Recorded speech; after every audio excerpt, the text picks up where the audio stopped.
Benito Mussolini built a fascist empire and marched the country into one of the deadliest wars in history. But by the spring of 1945, everything had changed. His empire was crumbling, his allies defeated, and Mussolini himself was running for his life.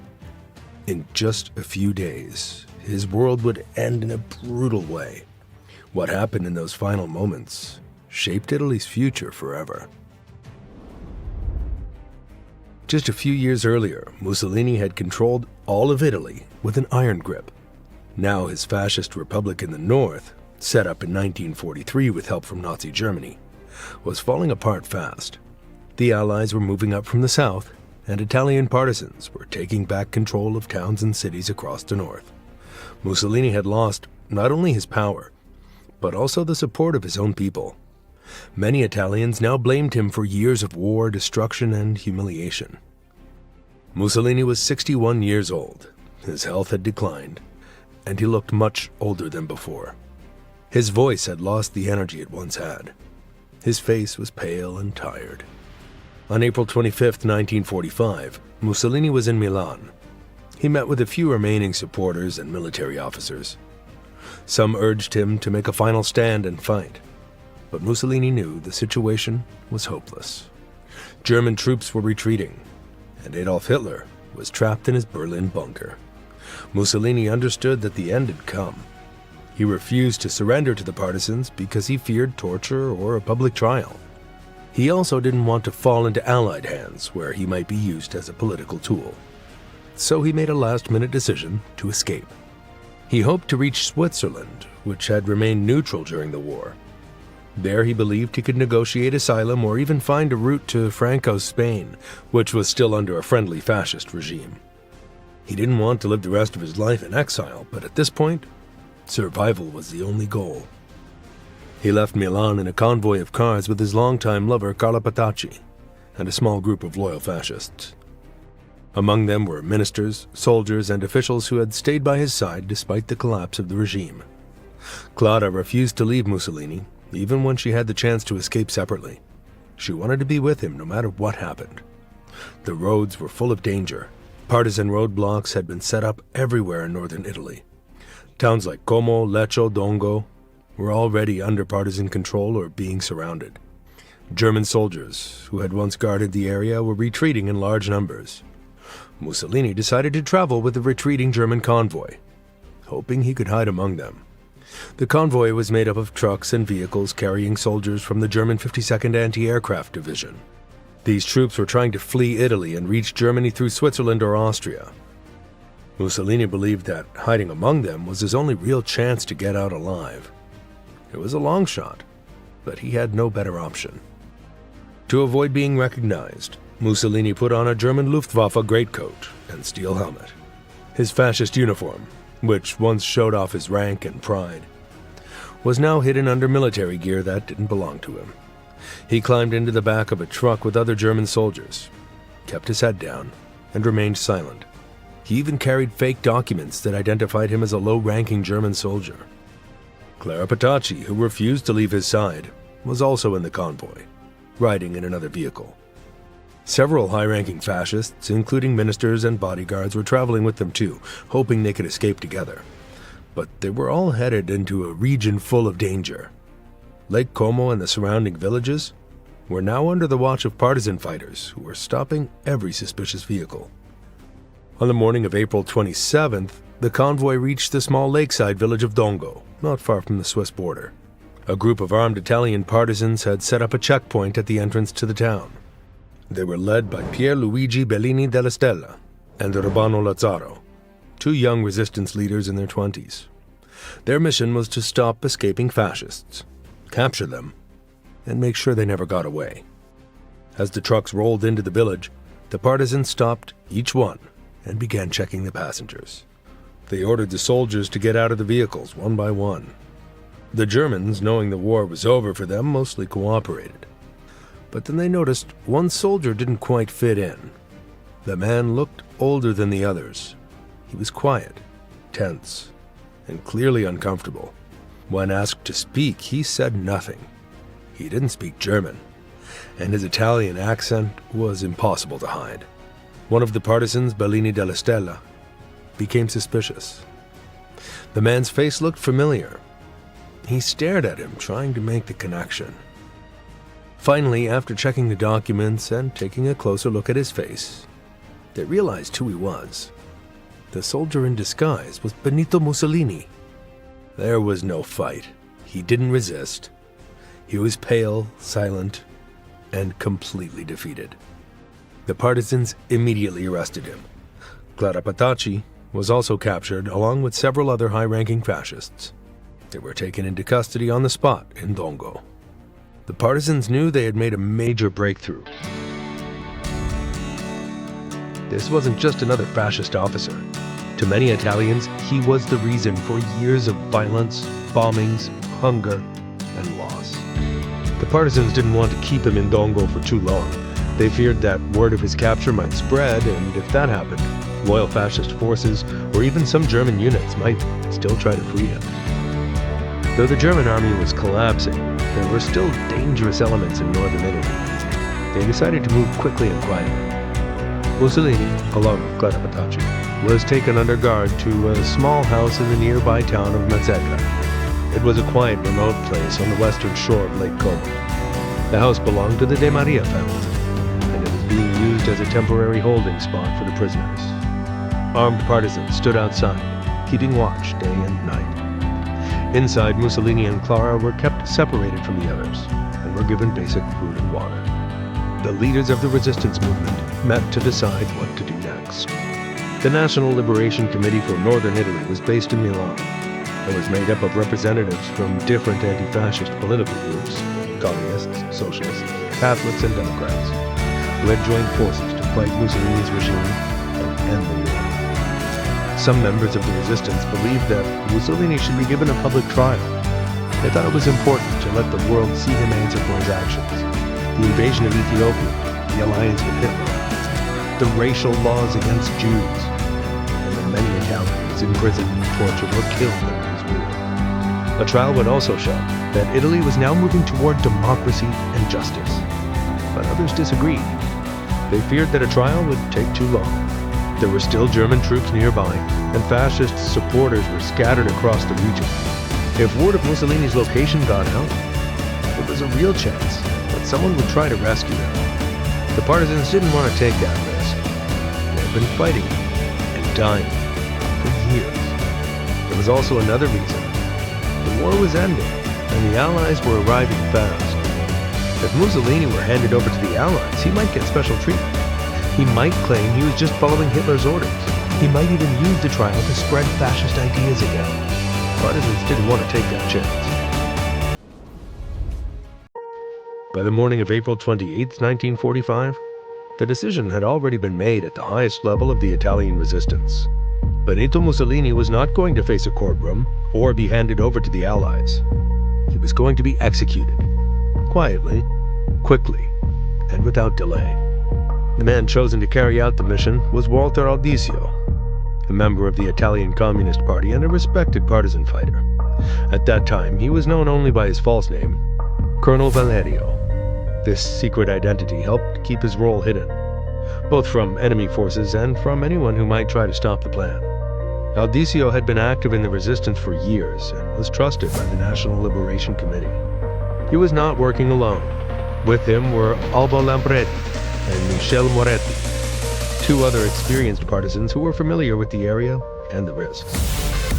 Together, the small group made their way toward the small town of Giuliano di Mazzegra, a quiet village just south of where Mussolini and Clara Petacci were being held. Their mission was to execute Mussolini and Clara, and it had to be done in a way that wouldn't create chaos or allow anyone to interfere. Aldisio was handed a pistol and a submachine gun. He also carried the written orders from the CLNAI, authorizing the execution. The plan had to be carried out away from the public eye to avoid any unrest in the local towns or resistance from remaining fascist sympathizers. The partisans didn't want a crowd, protest, or worse, a fight. At that time, Mussolini and Clara still didn't know what was coming. They were being held under guard. The windows were shut, and few people were allowed near them. Mussolini stayed mostly silent. He didn't shout, argue, or try to escape. He ate very little and barely spoke. Witnesses later described him as looking pale, tired, and old. His posture was weak and his expression was empty. The fear, the exhaustion, and the shame had taken over. Clara stayed close to him. She had refused to leave his side, even when she was told it would be safer. Though she had never held an official political role, she was known to be fiercely loyal to Mussolini. She had grown up in a wealthy Roman family, and her father had once been the Pope's doctor. Clara had loved Mussolini for years, and in the end, she chose to die with him, rather than abandon him. Back outside, Aldicio and his men carefully prepared. They had picked a quiet wall near the Villa Belmonte, a small building on a country road in Giulini di Mazzegra. It was a lonely spot near an iron gate and some trees, far enough from town to keep things quiet, but close enough for a fast exit once the job was done. By the afternoon of April 28, 1945, Mussolini and Clara were told they were going to be moved to another location. The partisans didn't mention the real reason.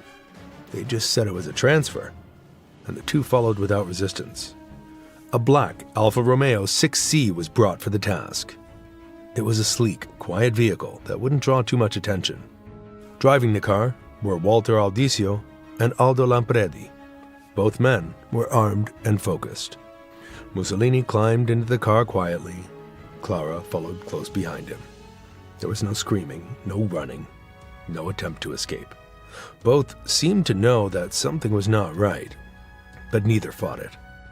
The car started rolling through the narrow roads of Mazzegra. The ride was short, maybe 15 minutes, but it was heavy with silence. They arrived at a peaceful spot in front of Villa Belmonte. When they arrived, Mussolini was asked to get out of the car and stand near the stone wall. Clara Petacci also stepped out. She was told she didn't have to be there. The partisans offered her a chance to leave, to save herself, but Clara refused to go. She had made her choice. Clara held on tightly to Mussolini's arm. She stood close to him, refusing to let go. She begged to die with him. They had not originally planned to kill her, but after her insistence, they decided not to separate them. At around 4:10 p.m. on that day, Mussolini and Clara were ordered to stand with their backs to the stone wall just outside Villa Belmonte. There were no crowds, no reporters, just a handful of armed partisans and two people about to die. Mussolini didn't resist. He walked slowly to the wall and stood still. He didn't say anything. He didn't beg or argue. Clara was crying. Her loyalty in those final seconds was clear to everyone watching. Walter Aldicio stepped forward with his weapon. He pulled out a French-made MAS-38 machine gun. He had used it during partisan operations before, but this time when he pulled the trigger, nothing happened.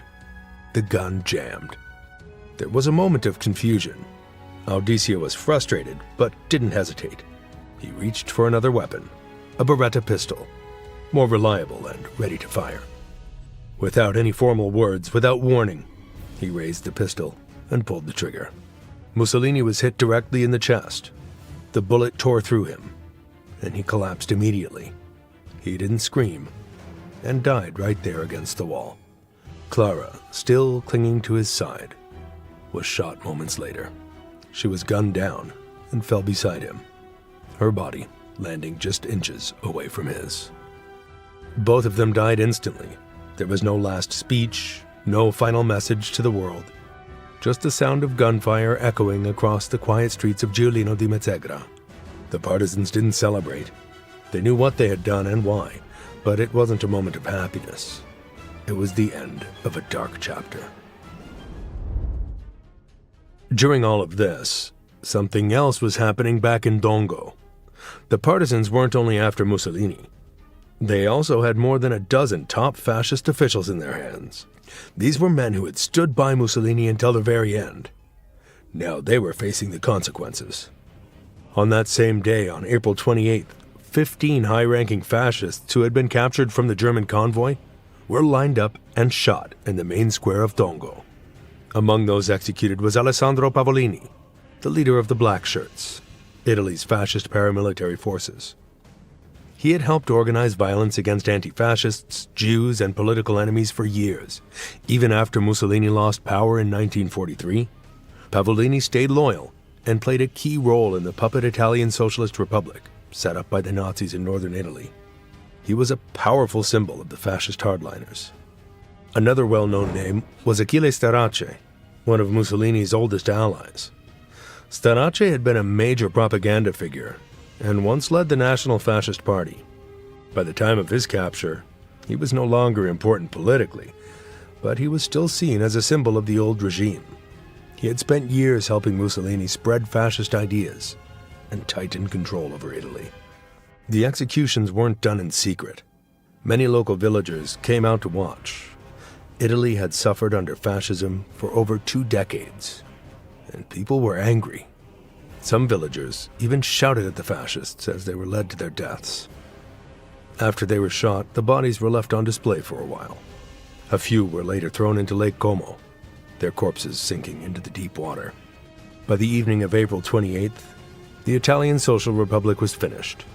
Its leaders were dead, its army was broken, and its dictator lay lifeless beside a stone wall, just a few miles away. The bodies of Mussolini and Clara were first moved to a nearby town for temporary holding. Early the next morning on April 29th, partisans placed the bodies in the back of a military truck and began to drive to Milan, Italy's industrial heart, and the birthplace of Mussolini's political movement. This wasn't just any city. Milan was where Mussolini had first gathered support after World War I.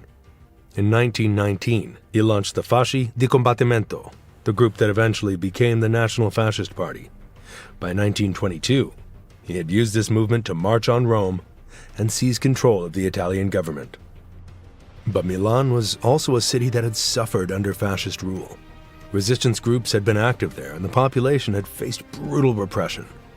One event stood out that occurred on August 10, 1944, when German forces and fascist police executed 15 Italian partisans at Piazzale Loreto, a major public square in the city. Their bodies were dumped there as a warning to others who might resist. This act of cruelty burned into the city's memory.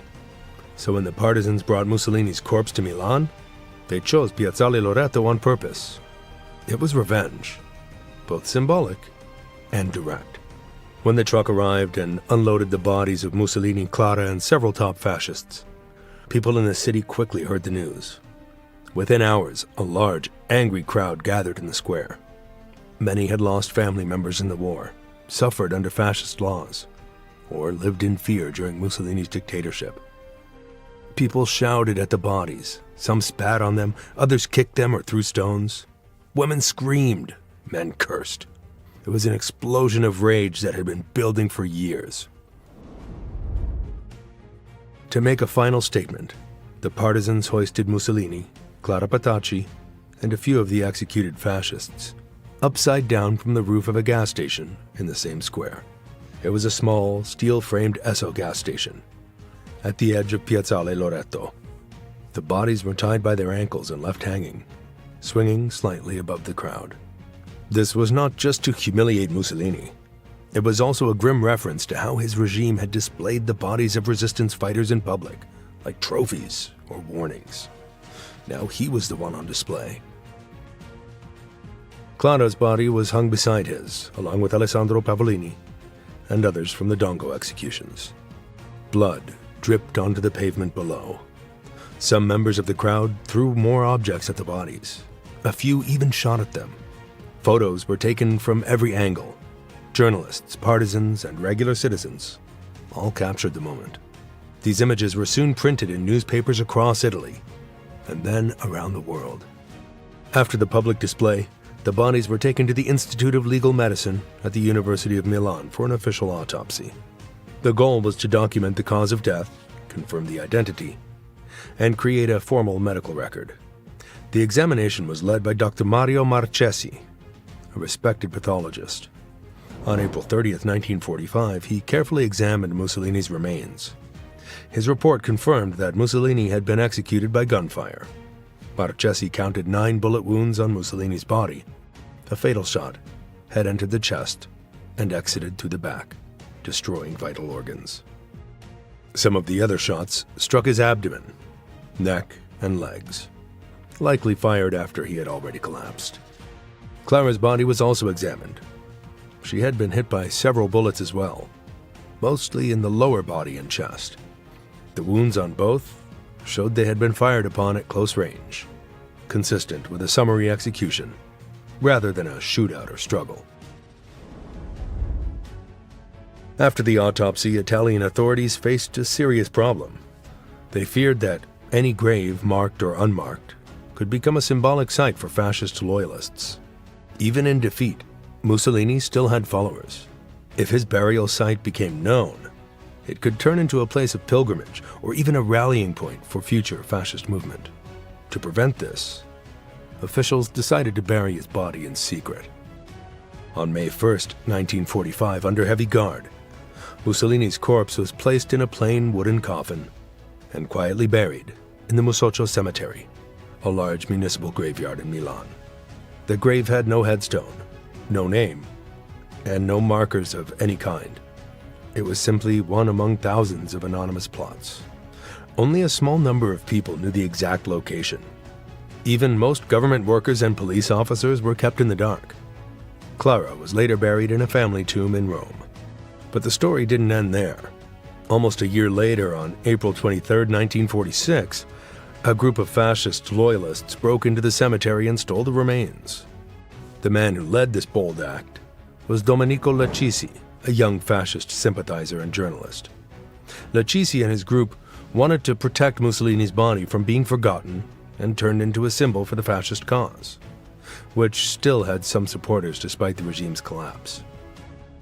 After stealing the coffin, they hid Mussolini's body in various secret locations to avoid the police. For over 4 months, the body moved from house to house and even ended up in remote countryside spots.